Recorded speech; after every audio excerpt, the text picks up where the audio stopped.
Good morning everyone and welcome back to our channel. Rajasthan SET examination 2023 के paper first को हम किस प्रकार से प्रिपेयर कर सकते हैं। पेपर फर्स्ट जो शिक्षण और शोध अभियोग्यता से संबंध रखता है, तो डिस्टेंस इस पेपर में आखिरकार किस प्रकार के मॉडल प्रश्न पूछे जाएंगे या किस प्रकार के प्रश्न पूछे जाएंगे, उन प्रश्नों की भी हम चर्चा करेंगे। इस परीक्षा का जो मुख्य उद्देश्य है, परीक्षार्थी की शिक्षण और शोध क्षमताएं ज्ञात करना है। यानी इस पेपर का मुख्य उद्देश्य हो जाएगा कि एक परीक्षार्थी में कितनी शिक्षण और शोध क्षमताएं हैं, वो कितनी जानकारी रखता है शिक्षण विधियों के बारे में, शोध क्षमताओं के बारे में। अतः इसके द्वारा परीक्षार्थियों की शिक्षण एवं शोध क्षमताएं ज्ञात की जाएगी। सामाजिक चेतना का आकलन किया जाना प्रस्तावित है। परीक्षार्थियों से बौद्धिक क्षमताओं के संधारण और अभिव्यक्ति की अपेक्षा की जाती है।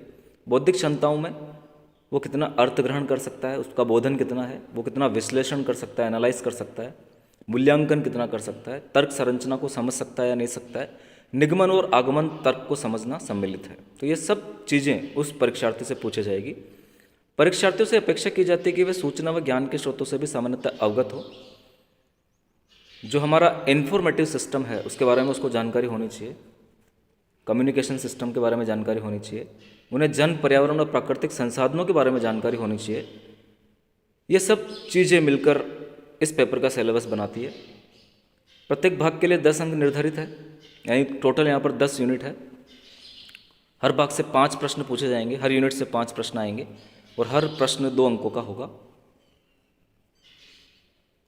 आगे हम देखते हैं शिक्षण अभिक्षमता में कौन कौन से टॉपिक्स दिए गए हैं। शिक्षण अभिक्षमता में शिक्षण की प्रकृति, उद्देश्य, विशेषताएं और आधारभूत आवश्यकताएं शामिल है। अध्येता की विशेषताएं शामिल है। शिक्षण को प्रभावित करने वाले कारक शामिल है। शिक्षण विधियां शामिल है। शिक्षण सहायक सामग्री शामिल है और मूल्यांकन प्रणाली शामिल की गई है।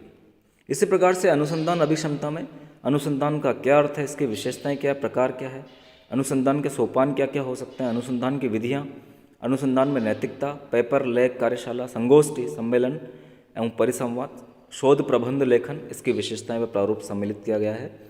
अध्ययन बोध में इसमें गद्यांश पर आधारित कुछ प्रश्नों के उत्तर दिए जाने की अपेक्षा होगी। गद्यांश दिया जाएगा, उसके ऊपर प्रश्न किए जाएंगे। संचार में संचार प्रकृति, विशेषताएं, प्रकार, अवरोध व कक्षा में प्रभावी संचार की विधियां सम्मिलित की गई है। तर्क, गणितीय तर्क सहित अंक श्रेणियाँ, अक्षर श्रेणियाँ, कूट लेखन, संबंध, वर्गीकरण सम्मिलित है। युक्त संगत तर्क में तर्कों की संरचना की समझ, आगमन व निगमन तर्क का विभेदीकरण तथा मूल्यांकन, शाब्दिक सादृश्य, शब्द सादृश्य, व्यवहारिक सादृश्य, शाब्दिक वर्गीकरण, युक्ति संगत तर्क, सरल रेखा चित्रीय संबंध, बहु रेखा चित्रीय संबंध, वन रेखा चित्र, विश्लेषणात्मक तर्क, सूचनाओं का विवेचन, जो 7वीं यूनिट है उसमें सूचनाओं के स्रोत, संप्राप्ति व विवेचन, संख्यात्मक एवं गुणात्मक सूचनाएं, सूचनाओं का रेखा चित्रण व मानचित्रण सम्मिलित है।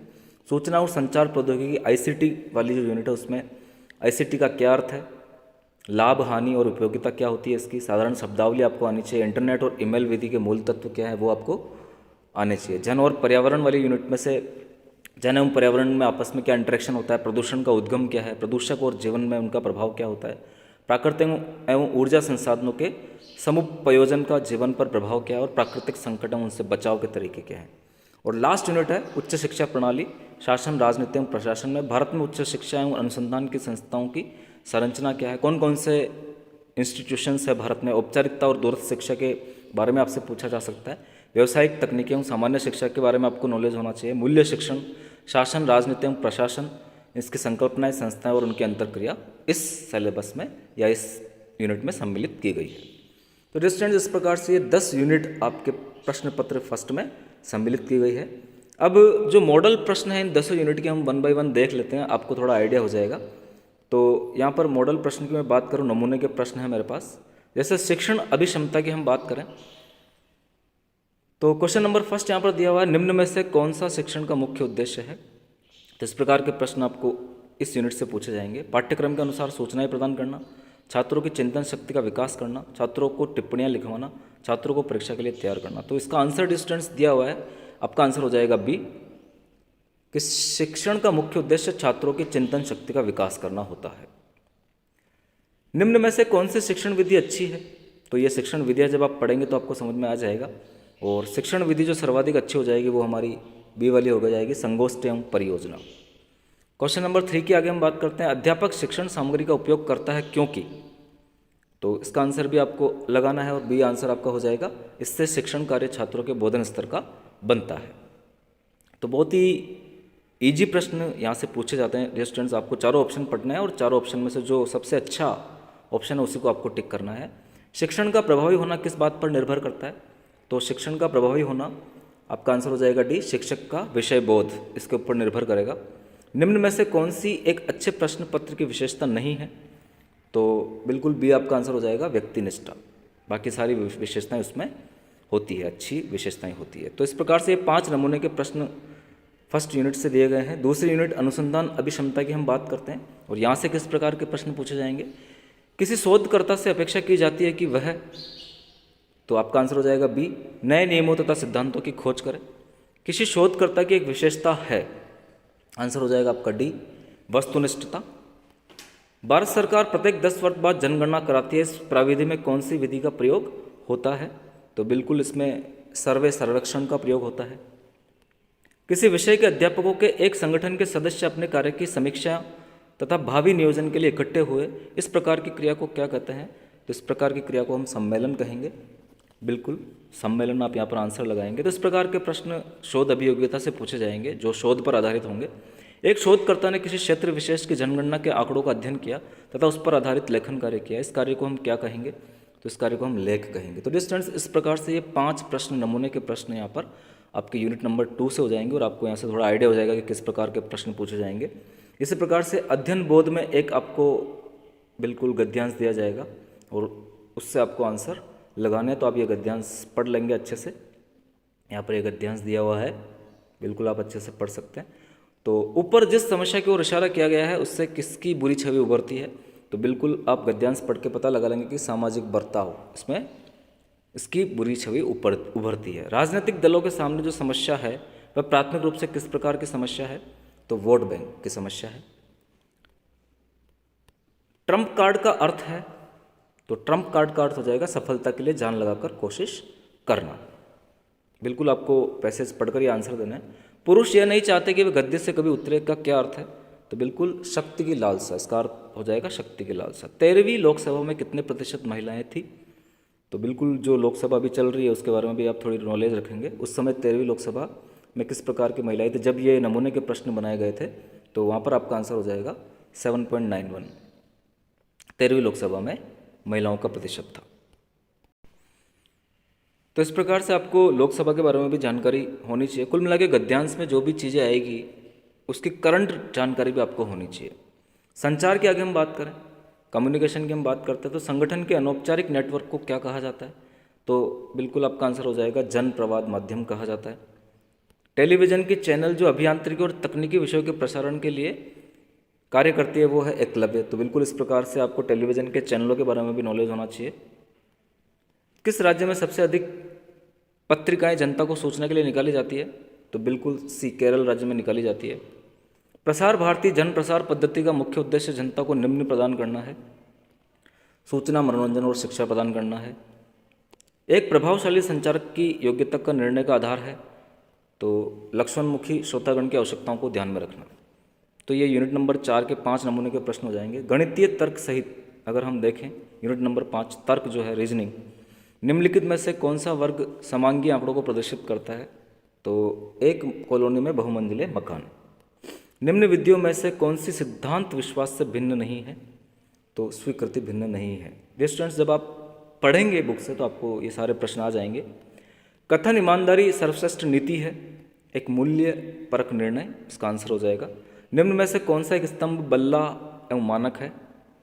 तो बीम। निम्नलिखित एक अधूरी श्रेणी प्रश्न चिन्ह के स्थान पर संख्या को लिखिए जिससे अधूरी श्रेणी पूर्ण हो जाए।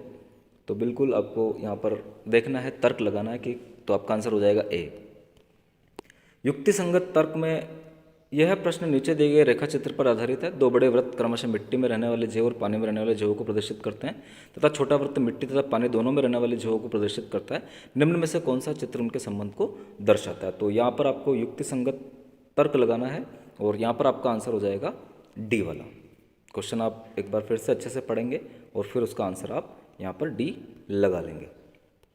निम्नलिखित कथनों में से ऐसे कथन हैं जो दोनों सत्य नहीं हो सकते किंतु दोनों असत्य हो सकते हैं, वे दोनों कथन कौन से हैं? तो बिल्कुल वो कथन हो जाएंगे आपके सी वाले 1 और 3 सभी मशीनें शोर करती है और 3 कोई भी मशीनें शोर नहीं करती है। नीचे एक कथन दिया गया है तथा उसके बाद 2 कल्पनाएं दी गई है। कल्पना ऐसा कथन है जिसे हम सत्य मानते हैं। दिए गए कथन तथा कल्पनाओं पर विचार कीजिए तथा निर्णय कीजिए कि दिए गए कथन में कौन सी कल्पना निहित है।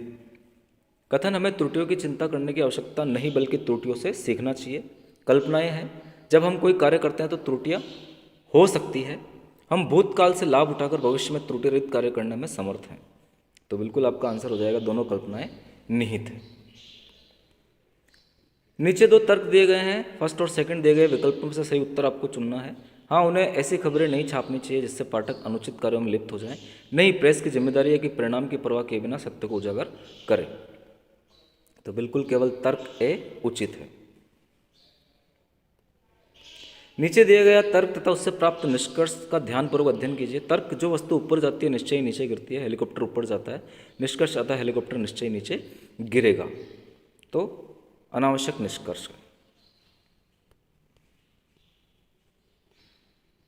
यूनिट नंबर 7 के आगे हम बात करते हैं। परीक्षा के 4 प्रश्न पत्रों फर्स्ट, सेकंड, थर्ड, फोर्थ में 4 विद्यार्थी XYZ बैठे हैं। प्रत्येक प्रश्न पत्र में पूर्णांक 100 में से उनके द्वारा प्राप्त अंक नीचे दिए गए हैं। यहाँ ए का अर्थ अनुपस्थित। उपरोक्त तालिका के आधार पर प्रश्न संख्या 1 से 5 के उत्तर आपको देने हैं। कौन से विद्यार्थी को सभी प्रश्न पत्रों में मिलाकर 60% से 65% अंक मिले हैं? तो बिल्कुल W आपका आंसर हो जाएगा। न्यूनतम औसत अंक कौन से विद्यार्थी को मिले हैं? तो X को मिले हैं। कौन से विद्यार्थी को सर्वाधिक औसत अंक मिले हैं? तो W को मिले हैं। कौन से प्रश्न पत्र में न्यूनतम अंक मिले हैं? तो सेकंड प्रश्न पत्र में मिले हैं। आपको टेबल देखकर ये आंसर लगाना है। कौन से विद्यार्थी को दिए गए प्रश्न पत्रों में सर्वाधिक प्रतिशत अंक मिले हैं? तो Z को। इसी प्रकार से जो ICT वाला पोर्शन है, सूचना एवं संचार प्रौद्योगिकी, उसके भी नमूने के प्रश्न हम देख लेते हैं। ICT संबोधित करता है तो बिल्कुल information and communication technology. Information and communication technology ICT की फुल फॉर्म है।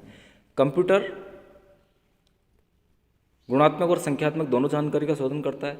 बहुत विशाल जानकारी का संग्रह कर सकता है, जानकारी का शोधन जल्दी और सही कर सकता है। तो उपरोक्त सभी आपका आंसर हो जाएगा। उपग्रह संप्रेषण का काम चलता है ट्रांसपोर्टर के माध्यम से। कंप्यूटर एक मशीन है जो मनुष्य के दिमाग के समान कार्य करता है। कंप्यूटर की यह परिभाषा बिल्कुल सही है। सूचना एवं संचार प्रौद्योगिकी में सम्मिलित है उपरोक्त सभी, ईमेल, इंटरनेट और शैक्षणिक टीवी। तो इनकी जानकारी आपको होनी चाहिए।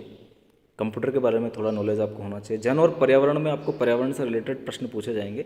ऐसा समझा जाता है कि हमारा ग्लोब धीरे धीरे गर्म हो रहा है। इस प्रकार से ग्लोब के बढ़ते तापमान के वास्तविक प्रभाव है ध्रुवीय बर्फ का पिघलना। भारत के किस प्रदेश में भूजल आर्सेनिक द्वारा संदूषित है? तो आर्सेनिक जो हैवी मेटल है वो पश्चिमी बंगाल में ज़्यादा मिलता है। नदी के मुहाने पर स्थित सुंदरवन की पहचान किस रूप में हुई है? तो मैंग्रोव। सरदार सरोवर बांध किस नदी पर बना है? नर्मदा नदी पर बना है। निम्न वृक्षों में से किसमें औषधीय गुण है? नीम में औषधीय गुण होते हैं। तो इस प्रकार से बहुत सरल प्रश्न आपसे पूछे जाएंगे जनरल नॉलेज के। और लास्ट यूनिट जो है उच्च शिक्षा और शासन, राजनीति और प्रशासन। भारत में निम्न में से किसे तकनीकी शिक्षा का हिस्सा नहीं माना जाता है? तो मेडिकल को नहीं माना जाता है। निम्न में से कौन सा केंद्रीय विश्वविद्यालय है? बिल्कुल आपको विश्वविद्यालय के बारे में जानकारी होनी चाहिए। यहाँ पर भारत में जितने भी विश्वविद्यालय हैं उनके बारे में, दिल्ली विश्वविद्यालय दिल्ली। उस मुख्य सिद्धांत को चिन्हित कीजिए जिस पर संसदीय प्रणाली परिचालित होती है। कार्यपालिका का व्यवस्थापिका के प्रति उत्तरदायित्व, ये आंसर हो जाएगा। पंचायती राज संस्थाओं में महिलाओं के लिए आरक्षण है कुल सीटों का 33%। सूची 1 का मिलान 2 से कीजिए और निम्नलिखित कूट में से सही उत्तर को आपको चयन करना है। तो बिल्कुल आपका आंसर हो जाएगा ए वाला, first second. Indian veterinary research institute आपका इज्जत नगर में है। Institute of armament technology Pune में है। Indian institute of science Bangalore में है। और national institute for education planner and administrator जो है वो आपका हो जाएगा दिल्ली में। तो डियर स्टूडेंट्स, इस प्रकार से ये 10 यूनिट के जो नमूने के प्रश्न पत्र हैं 5-5 मैंने आप लोगों को कराए हैं। और मैं आशा करता हूँ कि बिल्कुल आपको यहाँ से जानकारी हो जाएगी कि किस प्रकार के प्रश्न इन 10 यूनिट्स में से पूछे जाएंगे पेपर फर्स्ट में। और आपको इस वीडियो से काफ़ी लाभ मिलने वाला है। आप कोई सी भी एक गाइड फर्स्ट पेपर की ले सकते हैं। और PYQ जो प्रीवियस ईयर के क्वेश्चंस UGC नेट के फर्स्ट पेपर में आए हैं, मैं फिर से बोल रहा हूँ, UGC नेट के फर्स्ट पेपर में जो PYQ आए हैं उनसे आप प्रैक्टिस कर सकते हैं। ऑनलाइन बहुत सारी किताबें अवेलेबल है, आप कोई सी भी किताब ले सकते हैं, PYQ की भी ले सकते हैं, वहाँ से आप प्रैक्टिस कर सकते हैं, और एक जनरल गाइड भी आप ले सकते हैं। बहुत बहुत धन्यवाद।